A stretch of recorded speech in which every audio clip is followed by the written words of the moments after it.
खर तर संजय गायकवाड हे जे आमदार आहेत, 2 दिवसापूर्वी प्रशांत हे जे कॉम्रेड आहेत, सामाजिक कार्यकर्ते आहेत,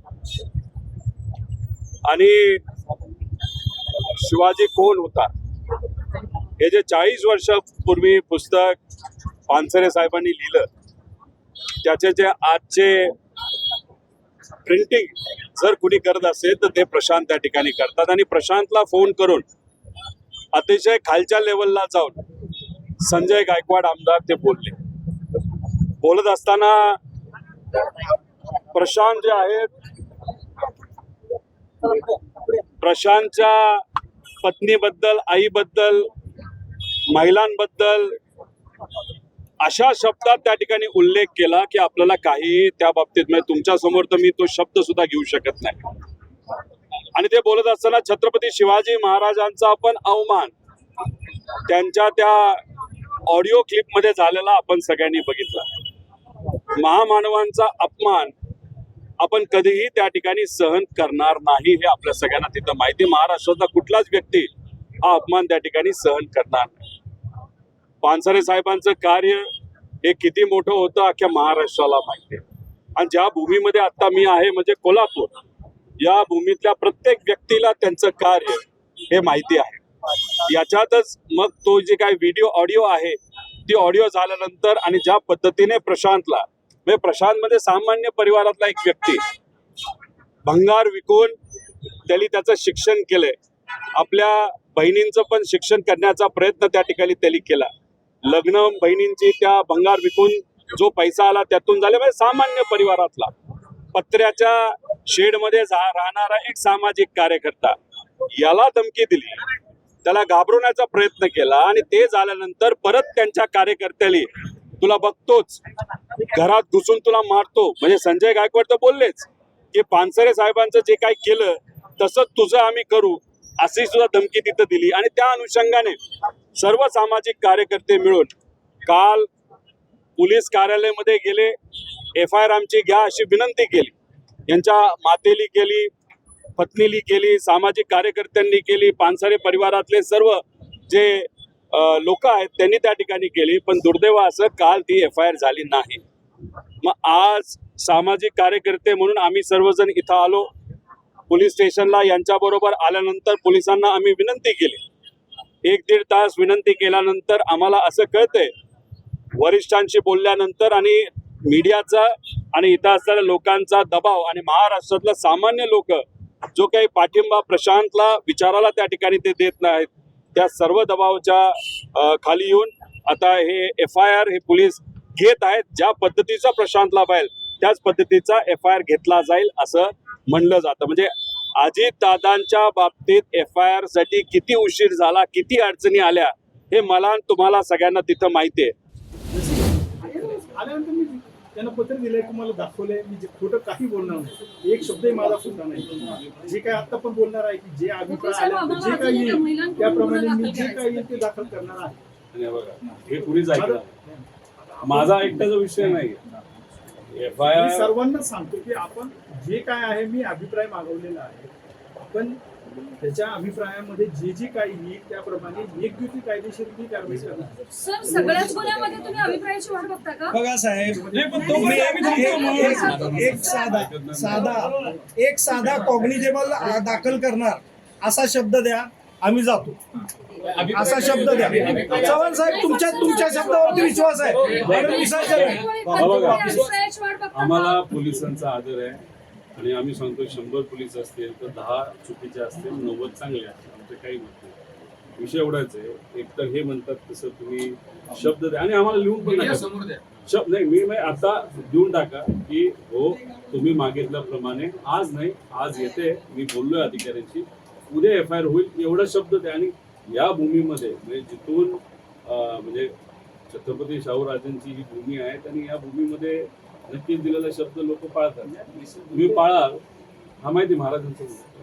आता उद्या मग तुम्ही करतो एवढं सांगा, दोन त्याला धमक्या येतात. आता हा सामान्य माणूस, आम्ही कसंही लोकांना अंगावर, पण सामान्य माणूस असताना धमक्याला न घाबरता हा पुढे आला. आमची एवढीच इच्छा आहे, ज्या सामान्य लोकांवर अन्याय झाल्यानंतर घाबरली नाही बाहेर. कवी असो, कलाकार असो, लेखक असो, नाही तर कुणी असो. हा एक चांगला एक्झाम्पल द्या आणि तुम्ही लिखित ऑफेन्स बद्दल नाही की याच्या परिवाराला जर उद्या काही झालं तर मग आमची तरी जबाबदारी आहे, त्याला प्रोटेक्शन तरी. ती जबाबदारी हे तुम्ही लिखित द्या ना. त्यांच्याकडे मी किती माणूस पण ठेवलेला आहे. हे ऑफिशियली करा ना मग ते. कारण का त्याला 3 धमके आले, एक आमदाराची आली आणि 2 साधे कार्यकर्त्याची आली. ती प्रोसेस ते तुम्ही थोडंसं आम्हाला लिखित द्या, शब्द द्या. आणि हे म्हणतात तसं आम्ही उद्या वकील साहेब आहेत, सगळे सामाजिक कार्यकर्ते, उद्या आम्ही FIR करतो आणि हे जे एक्सेप्ट करत असेल यांचा परिवार शब्द, तर मग आम्ही, मला असं वाटतं की पुस्तक वाचनाला जातो.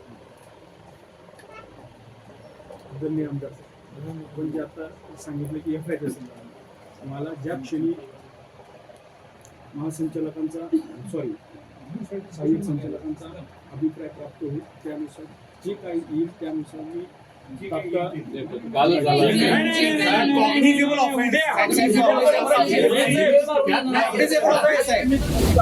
काल ते त्यांच्या लीगल टीमशी बोलणार होते, पण आज आम्ही इथं आलो तरी पण त्यांची जी प्रक्रिया आहे ती पूर्ण झाली नव्हती. आज तुमच्या सगळ्यांचा, तसेच रोहित दादा आणि चळवळीतील सगळे जे कार्यकर्ते आहेत त्यांचा दबाव असल्यामुळे ते आता FIR घ्यायला तयार झालेत. फक्त FIR घ्यायला तयार झालेत, पण आपल्याला जी अपेक्षित कलम आहेत ते टाकतीलच असं काही अजून क्लिअर झालेलं नाही. ते थोड्या वेळात आपल्या सगळ्यांना क्लिअर होईल. दुसरा दिलगिरीचा जो विषय आहे, त्यांनी जी दिलगिरी व्यक्त केली आहे ती मला वैयक्तिक मान्य नाही, कारण की हा माझा फक्त वैयक्तिक विषय नाही. त्यांनी छत्रपती शिवाजी महाराजांचा सुद्धा अपमान केलेला आहे आणि ज्या पानसरेंमुळं मी ह्या चळवळीत आलो तर त्यांचा सुद्धा अपमान केलेला आहे. त्यामुळं कुठल्याही परिस्थितीमध्ये आम्ही त्यांना म्हणजे शेवटपर्यंत, जोपर्यंत त्यांच्यावर कठोरात कठोर कारवाई होत नाही तोपर्यंत हा विषय आम्ही सोडणार नाही. अजून सगळ्यात महत्त्वाचं आपल्या माध्यमातून मला सांगायचं आहे, कारण की ते वारंवार खोटं बोलतात. मी आत्ताच त्यांची थोड्या वेळापूर्वी दिलगिरीची बाईट बघितली. हे पुस्तक तुम्ही झूम करू शकताय. या पुस्तकाच्या मुखपृष्ठावर पानसरेंचं नाव आहे, ते तरी सुद्धा प्रेस कॉन्फरन्समध्ये म्हणतात की याच्यावर लेखकाचं नाव नाही. तुम्हाला हे दिसेल, मुखपृष्ठावरच नाव आहे. त्याच्यानंतर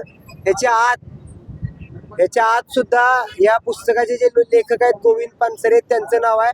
आणि हे सोडून आत 3 ठिकाणी पानसरेंचं नाव आहे, तरी सुद्धा तेच म्हणतात की या पुस्तकावर नाव नाही. मी डायरेक्ट प्रशांत आंबीला फोन केला, म्हणजे प्रशांत आंबी का प्रकाश आंबी अजून सुद्धा बहुतेक त्यांची अजून उतरलेली नाही आहे, त्यांना माहीत नाही.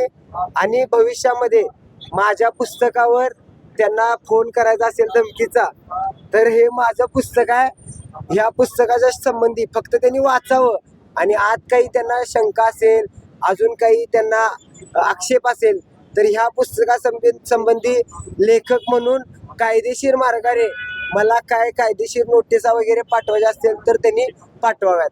आणि आज FIR होते, मी तुमच्या सगळ्यांचं आभार मानतो, कारण तुमच्यामुळं आणि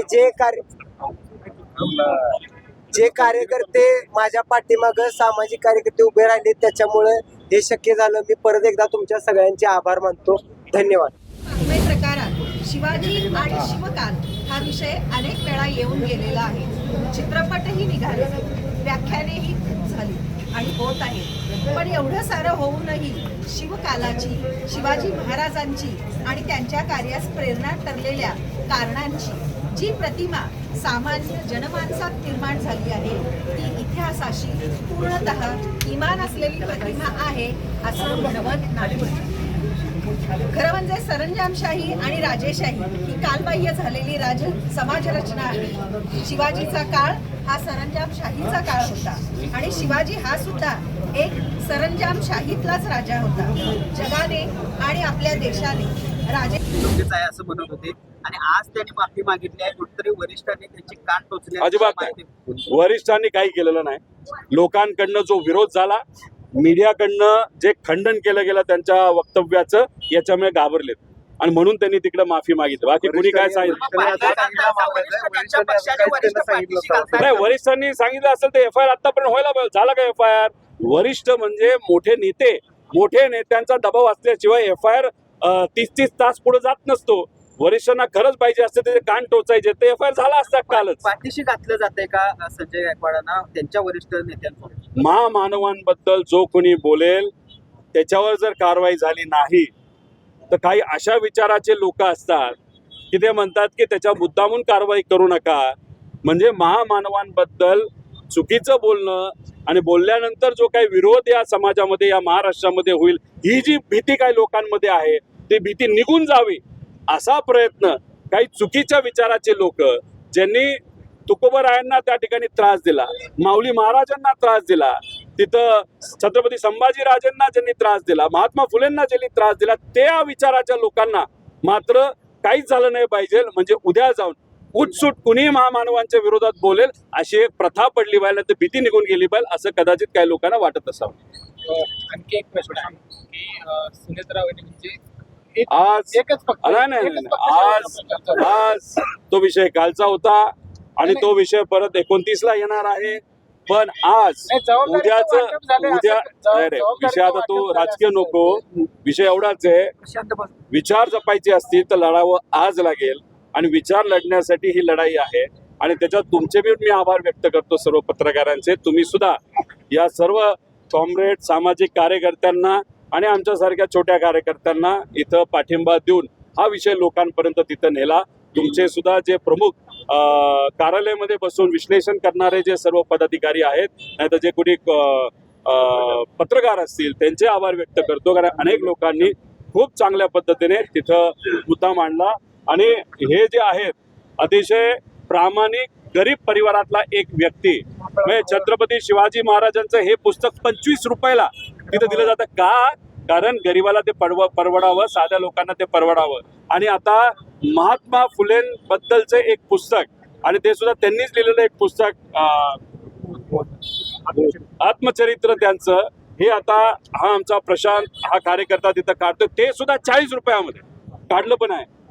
40 नाही, बोध तुमचं आहे. महात्मा फुलेंचं गुलामगिरीचा हसूट हे जे पुस्तक आहे 40 रुपयामध्ये तिथं ते काढणार आहेत. म्हणजे महामानवांचे विचार लोकांपर्यंत, गरिबापर्यंत पोहोचावे यासाठी पत्र्याच्या खोलीमध्ये राहणारा हा कार्यकर्ता प्रयत्न करतोय. पैसे नसताना सुद्धा तिथं लढतोय. आणि ज्यांच्याकडे पैशाचा माज आहे, जे काही सत्तेचा माज असणारे आमदार आहेत, ते मात्र अशा सामान्य पण विचाराने अतिशय श्रीमंत कार्यकर्त्यांना भीती दाखवण्याचा प्रयत्न करत आहे.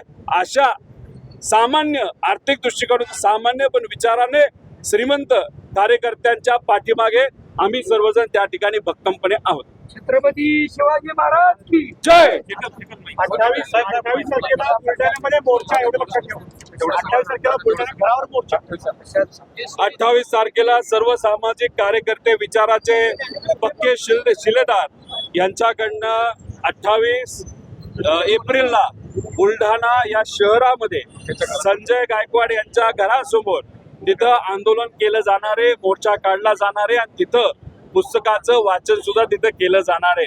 त्यामुळे त्यांना सुद्धा आणि त्यांचे चिरंजीव ते सुद्धा दबंगगिरीसाठी खूप फेमस आहे. त्यांचा व्हिडिओ तुमच्यापर्यंत आला असेल.